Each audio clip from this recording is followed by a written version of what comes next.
Bilang kalau udah. 1, 2, 3. Assalamualaikum warahmatullahi wabarakatuh. Kami akan mempresentasikan hasil diskusi kami mengenai Total Quality Management. Presentasi pertama tentang pengertian Total Quality Management akan dipresentasikan oleh saya sendiri.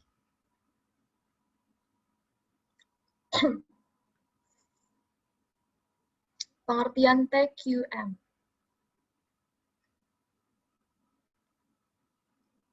Apakah itu TQM? TQM atau Total Quality Management adalah suatu sistem manajemen kualitas berfokus pada pelanggan atau customer focus dan melibatkan semua karyawan dalam melakukan peningkatan secara bertahap dan terus-menerus. Singkatnya, Total Quality Management adalah pendekatan manajemen untuk mencapai keberhasilan jangka panjang melalui kepuasan pelanggan atau customer satisfaction.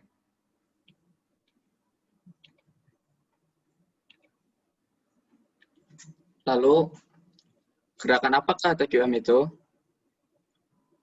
Total Quality Management adalah sebuah gerakan yang bertujuan memaksimalkan kualitas organisasi dengan melakukan perbaikan dalam berbagai hal.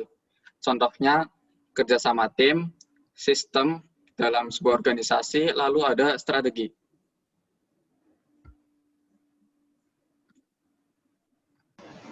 Tokoh yang pertama adalah William Edward Deming.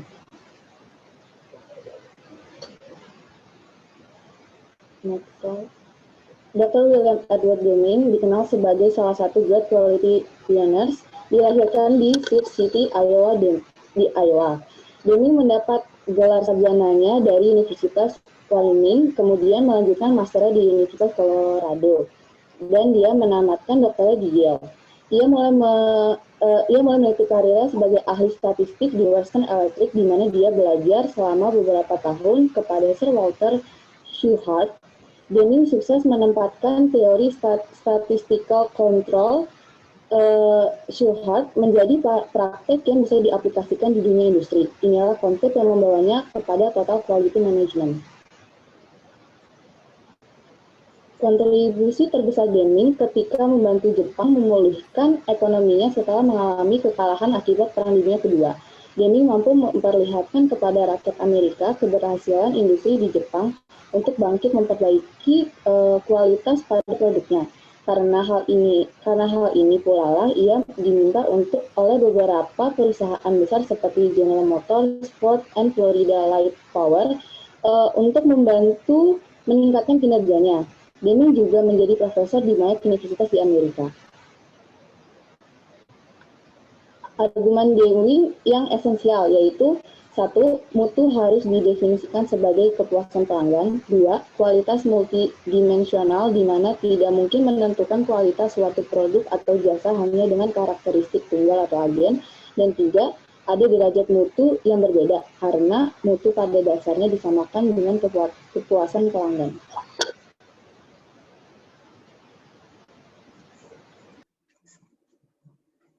Yang berikutnya ada Joseph M. Juran. Juran lahir pada 24 Desember 1904 di Braila, Moldova. Joseph Juran mengemukakan kerisauannya akan perkembangan manajemen kualitas dunia saat itu dengan pernyataan bahwa telah terjadi krisis kualitas. Anak dari Jacob, seorang pembuat sepatu desa ini, mempunyai pemahaman bahwa secara tradisional tidak akan mampu lagi menghadapi krisis kualitas yang terjadi. Pendapat ini tentu bisa diterima mengingat pada saat itu dunia industri masih banyak yang memakai sistem manajemen kualitas konvensional dan kondisi ini sangat mengusik pengalaman industri dan intelektualitas seorang Joseph M. Juran. Juran mengunjungi Jepang pada tahun 1945 di Jepang. Juran membantu pemimpin Jepang di dalam menstrukturisasi industri sehingga mampu mengekspor produk ke pasar dunia. Ia membantu Jepang untuk mempraktekkan konsep mutu dan alat-alat yang dirancang untuk pabrik ke dalam suatu seri konsep yang menjadi dasar bagi suatu manajemen proses yang terpadu. Metode Joseph M. Juran. Joseph M. Juran memperkenalkan 3 proses kualitas atau mutu diantaranya sebagai berikut. Yang pertama, perencanaan mutu, yang meliputi kualitas pelanggan, menentukan kebutuhan pelanggan, menyusun sasaran mutu, dan meningkatkan kemampuan proses. Yang kedua, pengendalian mutu, terdiri dari memilih dasar pengendalian, memilih jenis pengukuran, menyusun standar kerja, dan mengukur kinerja yang sesungguhnya. Yang ketiga, perbaikan dan peningkatan mutu, terdiri dari mengidentifikasi perbaikan khusus, mengorganisasi lembaga untuk mendiagnosis kesalahan, menemukan penyebab kesalahan, peningkatan kebutuhan untuk mengadakan perbaikan. Joseph Juran berpendapat bahwa penggunaan sebuah pendekatan untuk meningkatkan mutu pendidikan harus tahap demi tahap, sebab semua bentuk peningkatan mutu harus dilakukan dengan cara tahap demi tahap.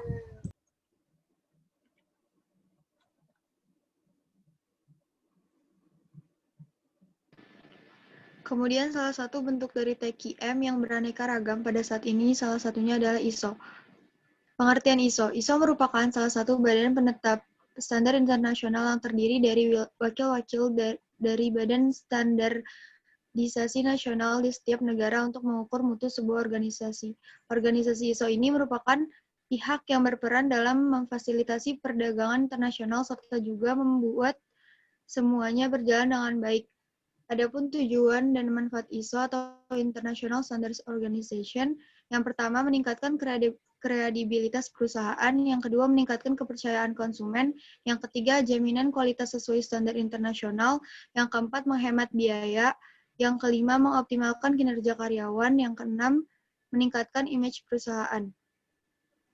Adapun jenis-jenis ISO, yang pertama ada ISO 9001, merupakan jenis sistem manajemen mutu yang paling banyak digunakan. Pada karakteristik ini, pendekatan proses yang bertujuan untuk dapat meningkatkan efektivitas manajemen mutu. Terus ada ISO 14001. ISO ini merupakan standar yang berhubungan dengan sistem manajemen lingkungan, contohnya seperti pengelolaan limbah, penghematan energi, penghematan air, serta juga penghematan bahan bakar. Terus ada ISO 22000.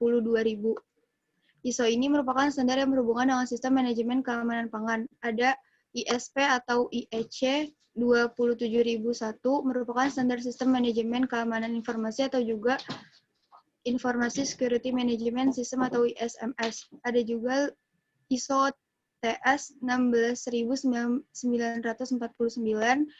merupakan spesifikasi teknikal untuk sistem manajemen mutu pada bidang industri otomotif. Yang keenam ada ISO IEC atau ISO 17025 merupakan standar yang berhubungan dengan suatu lembaga penguji atau laboratorium. Ada ISO 28000 merupakan standar yang berhubungan dengan sistem keamanan rantai pasokan bagi perusahaan yang berisiko tinggi, contohnya seperti bank, pertambangan, hotel, dan lain-lainnya. Terus ada ISO 5001 merupakan standar yang diterapkan pada sistem manajemen energi supaya perusahaan mempunyai sistem untuk meningkatkan kinerja, efisiensi dalam dan juga konsumsi energi.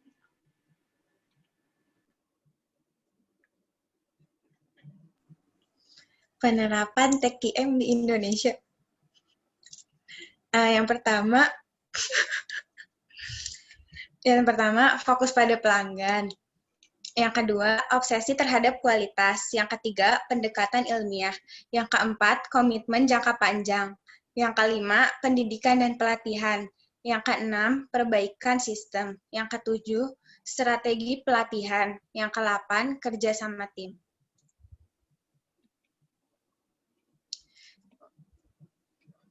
Contoh penerapan TQM di PT Mustika Ratu. Yang pertama, fokus utama ada pada pelanggan, yaitu customer focus. Yang kedua, proses perbaikan dan peningkatan produksi, yaitu proses improvement. Yang ketiga, keterlibatan seluruh karyawan dalam usaha untuk meningkatkan mutu produk, yaitu total involvement. Contoh penerapan TQM di PT Telkom. Yang pertama, mengoptimalkan layanan sambungan telepon kabel tidak bergerak atau fixed wireline. Yang kedua, memperkuat dan mengembangkan bisnis sambungan telepon nirkabel tidak bergerak atau fixed wireless access dan mengelola portfolio nirkabel. Yang ketiga, melakukan investasi pada jaringan broadband. Yang keempat, mengintegrasikan solusi bagi UKM, enterprise, dan berinvestasi di bisnis wholesale. Yang kelima, mengembangkan layanan teknologi informasi termasuk e-payment. Yang keenam, berinvestasi di bisnis media dan edutainment. Yang ketujuh, berinvestasi pada peluang bisnis internasional yang strategis. Yang kedelapan, mengintegrasikan next generation network dan operational support system, business support system, customer support system, dan enterprise relations management. Yang kesembilan, menyelaraskan struktur bisnis dan pengelolaan portofolio, dan melakukan transformasi budaya perusahaan.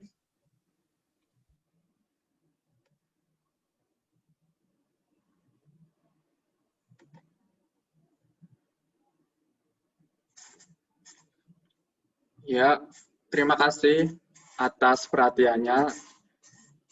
Kami tutup presentasi dari kami. Wassalamualaikum warahmatullahi wabarakatuh.